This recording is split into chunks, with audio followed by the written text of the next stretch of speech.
آج کل اگر آپ سچ بول دو، غلط کو غلط کہہ دو، تو لوگ آپ کو ججمنٹل، نیگیٹو اور ایکسٹریمسٹ کہہ دیتے ہیں۔ بھائی کیا زمانہ آ گیا ہے حق کی آواز اٹھانے والوں کو بھی برا کہہ دیا جاتا ہے۔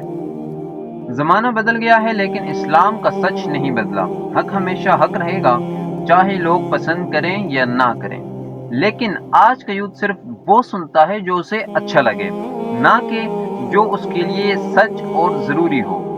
آپ کسی کو سمجھاؤ کہ بھائی بے حیائی مت کرو، نماز پڑھو اور حرام سے بچو، تو وہ کہتا ہے تو کون ہوتا ہے مجھے جج کرنے والا۔ عجیب بات ہے، نصیحت کو غلط سمجھا جا رہا ہے اور غلطی کرنے والے کو سپورٹ مل رہا ہے۔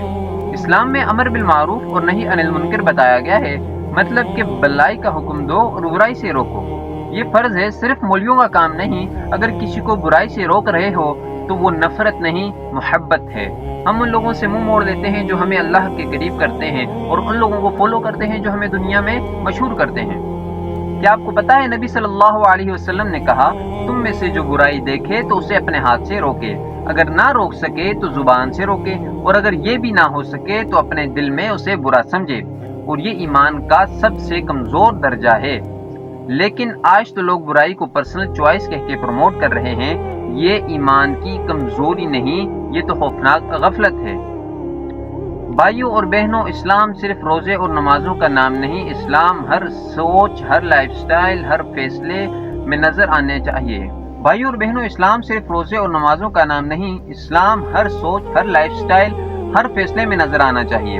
اور اگر آپ کسی کو سمجھا رہے ہو تو شکر کرو، آپ اللہ کے کام میں مددگار بن رہے ہو۔ لوگ کچھ بھی کہیں، آپ سچ کے ساتھ رہو۔ جہاں سب لوگ چپ ہیں، وہاں سچ بولنا بھی عبادت ہے۔